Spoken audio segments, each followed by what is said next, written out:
Praise the Lord. தேவனுடைய பரிசுத்த நாமத்திற்கு ஸ்தோத்திரம் உண்டாவதாக. தேவன் இரக்கமுள்ளவர், அவர் தயவுகளை தந்து நம் நித்தமும் பாதுகாக்கிறவர். கர்த்தர் நம்மை ஆசீர்வதிப்பாராக. இன்றைய நாளிலும் தீமை ஒன்றும் அணுகாது, நோ ஈவில் கம் நியர் என்ற தலைப்பிலே 2 சாமுவேல் புஸ்தகத்தில் 22ஆம் அதிகாரத்திலே 3வது வசனத்தை நான் வாசிக்கிறேன்.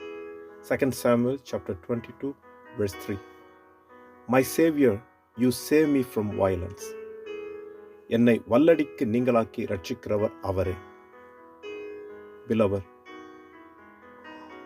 all the life of David, he faced violence. People were trying to kill him. There were people trying to remove him from kingship. But for his heart was with God, God never let any evil to come upon David. God blessed David and he kept him as king in the kingdom.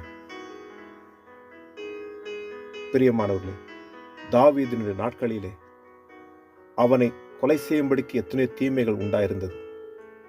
எத்தனையோ பேர் அவனை ராஜ்ய பாரத்திலிருந்து தள்ளி விடும்படிக்கு முயற்சி செய்தார்கள். ஆனாலும் அவனுடைய இருதயமானது கர்த்தரிடத்தில் இருந்தபடினாலே கர்த்தரது தீமைகள் மேற்கொள்ளாதபடிக்கு அவனை பாதுகாத்து அவனை தொடர்ந்து ராஜாவாக இருக்கும்படிக்கு கிருபை செய்தார். நம்மை சுற்றிலும் எத்தனையோ தீமைகள் நம்மை தள்ளி விடும்படிக்கு எத்தனையோ அந்த கொடுமைகள் நம்மை சூழ்ந்திருக்கலாம். ஆனால் கர்த்தர் நம்மை கைவிட மாட்டார். And as for us, we may go through things to push us down. Terrifying things may surround us, but God will never forsake his people. Be strong and courage. நாங்கள் திடமனதோடு தைரியமாக இருப்போம்.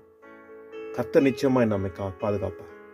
Surely he is going to save us. He is going to keep us. Jesus asks us to pray particularly for this in Matthew chapter 6 verse 13. Do not lead us into temptation, but deliver us from the evil one. எங்களை சோதனைக்குட்படுத்த பண்ணாமல் தீமினின்று எங்களை ரட்சித்துக் கொள்ளும் என்று கிறிஸ்துவானவர் நாம் ஜெபிக்கும்படிக்கு சொல்லியிருக்கிறாரே. தீமையிலிருந்து எங்களை ரட்சித்துக் கொள்ளும். Keep us, deliver us from the evil one. Deliver us from the evil one. நாம் ஜெபிக்கும் பொழுது கர்த்தர் நமக்காய் கிரியை செய்கிறார். And God works when we pray. Surely he is going to deliver us from all the evil. நிச்சயமாகவே எல்லா தீமையிலிருந்து நம்மை பாதுகாப்பார். அவருடைய சமூகத்தில் காத்திருப்போம். ஆண்டவருடைய சமூகத்தில் ஜெபிப்போம். கர்த்தர் நம்மை ஆசீர்வதிப்பார், நம்மை உயர்த்துவார். Keep on praying to God. Surely he is going to bless us. He is going to keep us away from all the evil, all the violences. And surely he is going to deliver us. இரக்கமுள்ள நல்ல தகப்பனே, இந்த நல்ல நாளுக்காக நமக்கு நன்றி செலுத்துகிறேன். உம்முடைய வார்த்தையின்படி ஆண்டவரே உம்முடைய சமூகத்தில் ஜெபிக்கிறேன். கர்த்தர் நீர் ஆண்டவரே எங்கள் ஒவ்வொருவரையும் உம்முடைய திருக்கரத்தினாலே தாங்கி உம்முடைய செட்டலின் கீழ் மறைத்து எல்லா தீமையிலிருந்து எங்களை விடுதலை ஆக்கி பாதுகாத்தருளும்படி ஜெபிக்கிறேன். தீமைகள் தோற்று போகட்டும். ஆண்டவரே உம்முடைய சமூகத்திலே காத்திருக்கிற ஆண்டவரே இந்த முகங்கள் பிரகாசம் அடையும்படிக்கு நீர் உதவி செய்வீராக, ஆசீர்வதிப்பீராக. எல்லாம் வல்ல இயேசு கிறிஸ்து நாமத்தை ஜெபிக்கிற நல்ல தகப்பனே. ஆமென், ஆமென். கர்த்தர் தாமே நம் அனைவரையும் நிறைவாக ஆசீர்வதிப்பாராக. ஆமென்.